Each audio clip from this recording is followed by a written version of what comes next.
Bonjour à tous, aujourd'hui nous allons lire la lettre aux Colossiens.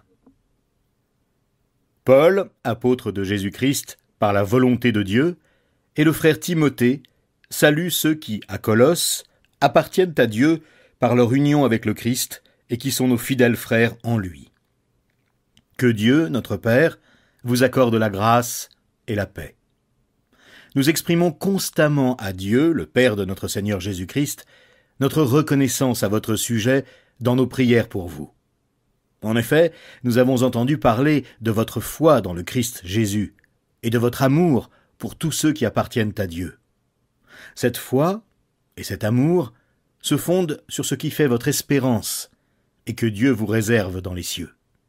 Cette espérance, vous l'avez connue par la prédication de la vérité, le message de la bonne nouvelle.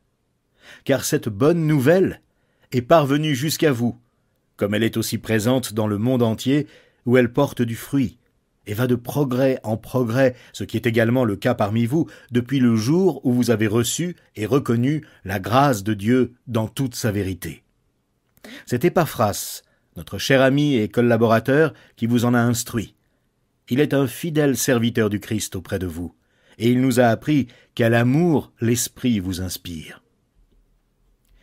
Aussi, depuis le jour où nous vous avons entendu parler de vous, nous aussi nous ne cessons de prier Dieu pour vous. Nous lui demandons qu'il vous fasse connaître pleinement sa volonté, en vous donnant, par le Saint-Esprit, une entière sagesse et un parfait discernement. Ainsi vous pourrez avoir une conduite digne du Seigneur et qui lui plaise à tous égards. Car vous porterez comme fruit toutes sortes d'œuvres bonnes, et vous ferez des progrès dans la connaissance de Dieu. Dieu vous fortifiera pleinement à la mesure de sa puissance glorieuse pour que vous puissiez tout supporter et persévérer jusqu'au bout, et cela avec joie. Vous exprimerez votre reconnaissance au Père qui vous a rendu capable d'avoir part à l'héritage qu'il réserve dans son royaume de lumière à ceux qui lui appartiennent. Car il nous a arrachés au pouvoir des ténèbres et nous a fait passer dans le royaume de son Fils bien-aimé. Étant unis à lui, nous sommes délivrés, car nous avons reçu le pardon des péchés. Ce Fils, il est l'image du Dieu que nul ne voit. Il est le premier-né de toute création, car c'est en lui qu'ont été créées toutes choses dans les cieux comme sur la terre, les visibles, les invisibles, les trônes et les seigneuries, les autorités, les puissances. Oui, par lui et pour lui, tout a été créé. Il est lui-même bien avant toute chose, et tout subsiste en lui. Il est lui-même la tête de son corps qui est l'Église. Ce Fils est le commencement, le premier-né de tous ceux qui sont morts, afin qu'en toute chose il ait le premier rang. Car c'est en lui que Dieu a désiré que toute plénitude ait sa demeure. Et c'est par lui qu'il a voulu réconcilier avec lui-même l'univers tout entier, ce qui est sur la terre et ce qui est au ciel, en instaurant la paix par le sang que son Fils a versé sur la croix. Or vous, autrefois, vous étiez exclus de la présence de Dieu. Vous étiez ses ennemis, à cause de vos pensées, qui vous amenaient à faire des œuvres mauvaises. Mais maintenant, Dieu vous a réconciliés avec lui, par le sacrifice de son Fils, qui a livré à la mort son corps humain, pour vous faire paraître saints, irréprochables et sans faute devant lui. Mais il vous faut bien sûr demeurer dans la foi. Elle est le fondement sur lequel vous avez été établis. Tenez-vous-y fermement, sans vous laisser écarter de l'espérance qu'annonce l'Évangile. Cette bonne nouvelle, vous l'avez entendue. Elle a été proclamée parmi toutes les créatures sous le ciel, et moi, Paul, j'en suis devenu le serviteur. Maintenant, je me réjouis des souffrances que j'endure pour vous. Car en ma personne, je complète, pour le bien de son corps qui est l'Église, ce qui manque aux détresses que connaît le Christ. C'est de cette Église que je suis devenu le serviteur selon la responsabilité que Dieu m'a confiée à votre égard. Il m'a chargé d'annoncer sa parole dans toute sa plénitude, en vous faisant connaître le secret de son plan tenu caché depuis toujours, de génération en génération, mais qui s'accomplit de façon manifeste pour ceux qui lui appartiennent.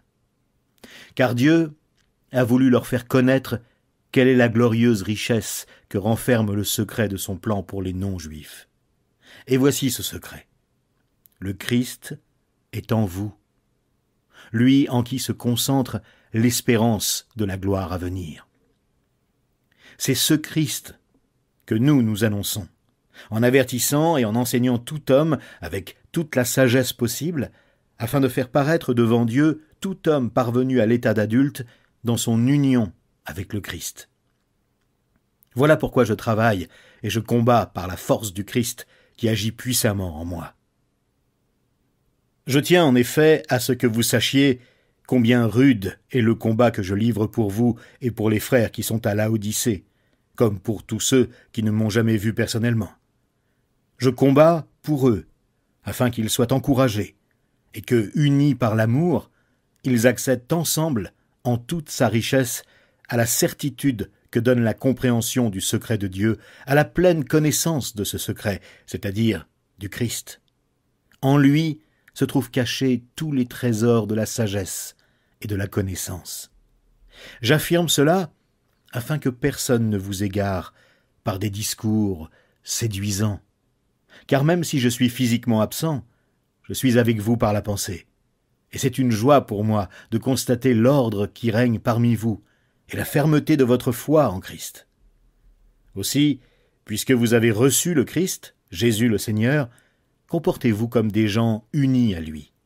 Enracinez-vous en lui, construisez toute votre vie sur lui, et attachez-vous de plus en plus fermement à la foi conforme à ce qu'on vous a enseigné.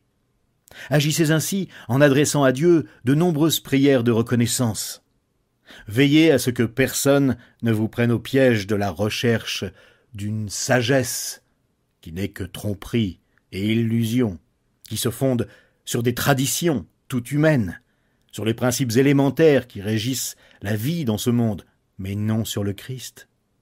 Car c'est en lui, c'est dans son corps qu'habite toute la plénitude de ce qui est en Dieu. Et par votre union avec lui, vous êtes pleinement comblés, car il est le chef de toute autorité et de toute puissance.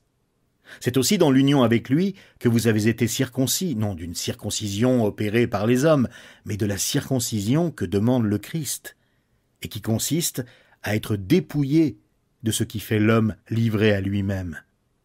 Vous avez été ensevelis avec le Christ par le baptême, et c'est aussi dans l'union avec lui que vous êtes ressuscités avec lui, par la foi en la puissance de Dieu qui l'a ressuscité des morts. Et vous, qui étiez morts à cause de vos fautes, et parce que vous étiez des incirconcis, des païens, Dieu vous a donné la vie avec le Christ. Il nous a pardonné toutes nos fautes, car il a annulé l'acte qui établissait nos manquements à l'égard des commandements. Oui, il l'a effacé, le clouant sur la croix. Là, il a désarmé toute autorité, tout pouvoir, les donnant publiquement en spectacle quand il les a traînés dans son cortège triomphal après sa victoire à la croix. C'est pourquoi ne vous laissez juger par personne à propos de ce que vous mangez ou de ce que vous buvez ou au sujet de l'observance des jours de fête, des nouvelles lunes ou des shabbats. Tout cela n'était que l'ombre des choses à venir. La réalité est en Christ. Ne vous laissez pas condamner par ces gens qui prennent plaisir à s'humilier et à s'adonner à un culte des anges. Ils se livrent à leur vision. Ils s'enflent d'orgueil sans raison, poussés par leurs pensées toutes humaines. Ils refusent de s'attacher au Christ, qui est le chef, la tête. C'est de lui que le corps tout entier tire sa croissance, comme Dieu le veut, grâce à la cohésion et à l'unité que lui apportent les articulations et les ligaments. Vous êtes morts avec le Christ à tous ces principes élémentaires qui régissent la vie dans ce monde. Pourquoi alors, comme si votre vie appartenait encore à ce monde, vous laissez-vous imposer des règles du genre « ne prends pas ceci, ne mange pas de cela, ne touche pas à cela ». Toutes ces choses ne sont-elles pas destinées à périr après qu'on en a fait usage? Voilà bien des commandements et des enseignements purement humains. Certes, Les prescriptions de ce genre paraissent empreintes d'une grande sagesse, car elles demandent une dévotion rigoureuse, des gestes d'humiliation et l'assujettissement du corps à une sévère discipline. En fait, elles n'ont aucune valeur, sinon pour satisfaire des aspirations tout humaines. Mais vous êtes aussi ressuscités avec le Christ. Recherchez donc les réalités d'en haut, là où se trouve le Christ, qui siège à la droite de Dieu. De toute votre pensée, tendez vers les réalités d'en haut, et non vers celles qui appartiennent à la terre. Car vous êtes morts, et votre vie est cachée avec le Christ en Dieu. Le jour où le Christ apparaîtra, lui qui est votre vie, alors vous paraîtrez, vous aussi, avec lui, en partageant sa gloire. Faites donc mourir tout ce qui dans votre vie appartient à la terre, c'est-à-dire l'inconduite, l'impureté, les passions incontrôlées, les désirs mauvais et la soif de posséder, qui est une idolâtrie. Ce sont de tels comportements qui attirent la colère de Dieu sur ceux qui refusent de lui obéir. Et vous-même aussi, vous commettiez ces péchés autrefois lorsqu'ils faisaient votre vie. Mais à présent, débarrassez-vous de tout cela. Colère, irritation, méchanceté, insultes ou propos grossiers qui sortiraient de votre bouche. Ne vous mentez pas les uns aux autres, car vous vous êtes dépouillés de l'homme que vous étiez autrefois avec tous ses agissements, et vous vous êtes revêtus de l'homme nouveau. Celui-ci se renouvelle pour être l'image de son Créateur, afin de parvenir à la pleine connaissance. Dans cette nouvelle humanité, il n'y a plus de différence entre juifs et non-juifs, entre circoncis et incirconcis, étrangers, barbares, esclaves, hommes libres. Il n'y a plus que le Christ, lui qui est tout et en tous.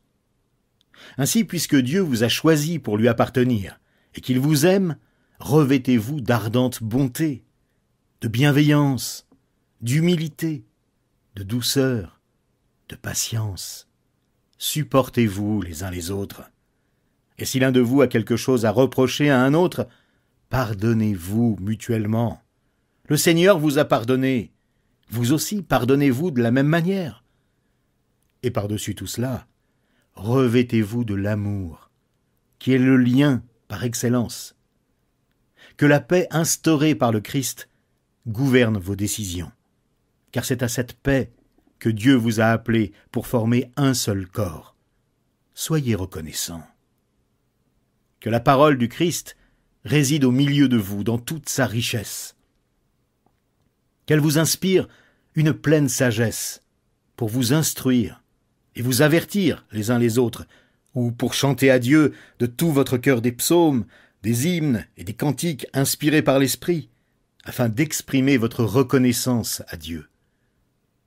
Dans tout ce que vous pouvez dire ou faire, agissez au nom du Seigneur Jésus, en remerciant Dieu le Père par lui. Femmes, soyez soumises chacune à son mari, comme il convient à des femmes qui appartiennent au Seigneur. Maris, aimez chacun votre femme, et ne nourrissez pas d'aigreur contre elle. Enfants, obéissez à vos parents en toutes choses. C'est ainsi que vous ferez plaisir au Seigneur. Mais vous, pères, n'exaspérez pas vos enfants, pour ne pas les décourager. Esclaves, obéissez en tout point à vos maîtres terrestres, et pas seulement quand on vous surveille, comme s'il s'agissait de plaire à des hommes, mais de bon gré, parce que vous révérez le Seigneur. Quel que soit votre travail, faites-le de tout votre cœur, et cela par égard pour le Seigneur et non par égard pour des hommes. Car vous savez que vous recevrez du Seigneur, comme récompense, l'héritage qu'il réserve au peuple de Dieu. Le Maître que vous servez, c'est le Christ. Celui qui agit mal recevra, quant à lui, le salaire que méritent ses mauvaises actions, car Dieu ne fait pas de favoritisme. Maîtres, traitez vos serviteurs avec justice, et d'une manière équitable, car vous savez que vous avez vous aussi un Maître dans le ciel. Que la prière soutienne votre persévérance. Soyez vigilants dans ce domaine, plein de reconnaissance envers Dieu. Lorsque vous priez, intercédez en même temps pour nous, afin que Dieu nous donne des occasions d'annoncer sa parole, de proclamer le secret de son plan qui concerne le Christ. C'est à cause de ce message que je suis en prison. Demandez donc à Dieu que par ma prédication, je puisse faire connaître clairement ce message, comme il est de mon devoir de le faire. Conduisez-vous avec sagesse dans vos relations, avec ceux qui n'appartiennent pas à la famille de Dieu, en mettant à profit toutes les occasions qui se présentent à vous. Que votre parole soit toujours empreinte de la grâce de Dieu et pleine de saveur pour savoir comment répondre avec à-propos à chacun. Tychik, notre cher ami et notre frère, qui est un serviteur fidèle et notre collaborateur dans l'œuvre du Seigneur, vous mettra au courant de tout ce qui me concerne. Je l'envoie exprès chez vous pour qu'il vous donne de mes nouvelles et qu'ainsi il vous encourage.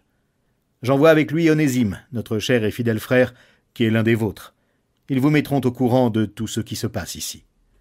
Vous avez les salutations d'Aristarque, mon compagnon de prison, et du cousin de Barnabas, Marc, au sujet duquel vous avez reçu mes instructions. S'il vient vous voir, faites-lui bon accueil.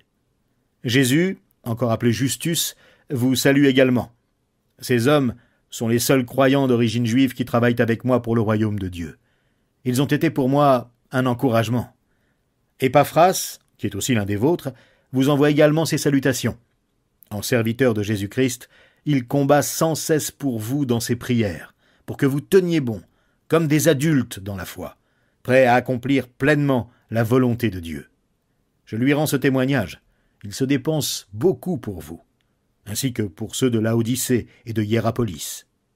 Notre cher ami Luc, le médecin, et Démas vous saluent. Veuillez saluer de notre part les frères de Laodicée ainsi que Nympha et l'Église qui se réunit dans sa maison. Lorsque cette lettre aura été lue chez vous, faites en sorte qu'elle soit également lue dans l'Église de Laodicée, et lisez vous-même celle qui vous sera transmise par les Laodicéens. Dites à Archippe, veille sur le ministère que tu as reçu dans l'œuvre du Seigneur, pour bien l'accomplir. Moi, Paul, je vous adresse mes salutations en les écrivant de ma propre main. Ne m'oubliez pas alors que je suis en prison.